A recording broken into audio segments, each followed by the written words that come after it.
নমস্কার সবাইকে। কেমন আছেন সবাই? আজ আমি রান্না করব আমুদি মাছের তেল ঝাল। তেল ঝাল বা চচ্চড়ি যাই হোক একটা বলবো। মাছগুলো আমি কেটে পরিষ্কার করে নিলাম।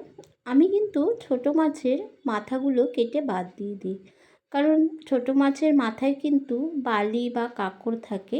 তাই আমি কোনো দিনই কোনো ছোট মাছেরই মাথাটা রাখি না, মাথাগুলো কেটে বাদ দিয়ে দিই।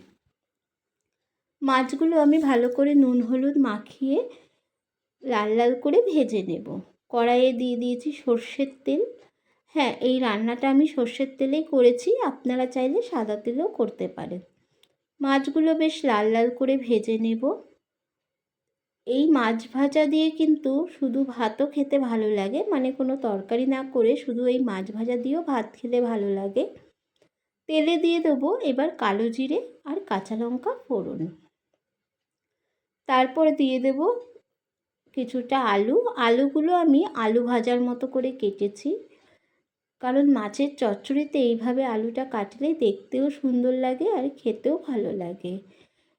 আলুগুলো যখন লাল করে ভাজা হয়ে যাবে, ওপরে দিয়ে দেবো আমি একটা টমেটো আর কিছুটা পেঁয়াজ কলি।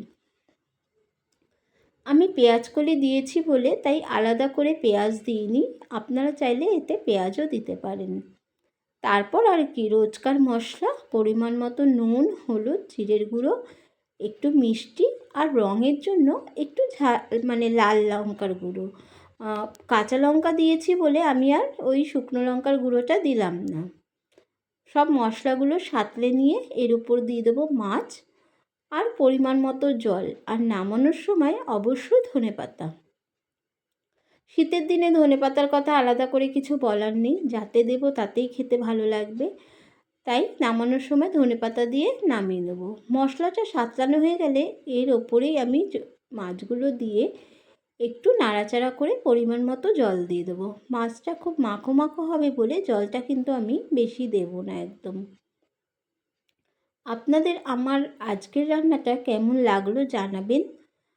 যারা নতুন দেখবেন তারা প্লিজ আমার চ্যানেলটিকে সাবস্ক্রাইব করে আমার পাশে থাকবেন। আর পুরো ভিডিওটা দেখার জন্য, আমার বকবক শোনার জন্য অনেক অনেক ধন্যবাদ। সবাই ভালো থাকবেন, সুস্থ থাকবেন। বেশ হয়ে গেছে, এবার আমি পরিমাণ মতো জল দিয়ে দেবো, তাহলেই হয়ে যাবে আজকে আমার আমুদি মাছের তেল ঝাল। আপনাদের কেমন লাগলো কিন্তু অবশ্যই জানাবেন। এছাড়া আপনারা কিভাবে আমুদি মাছ রান্না করেন সেটাও জানাবেন। সবাই সুস্থ থাকবেন। নমস্কার।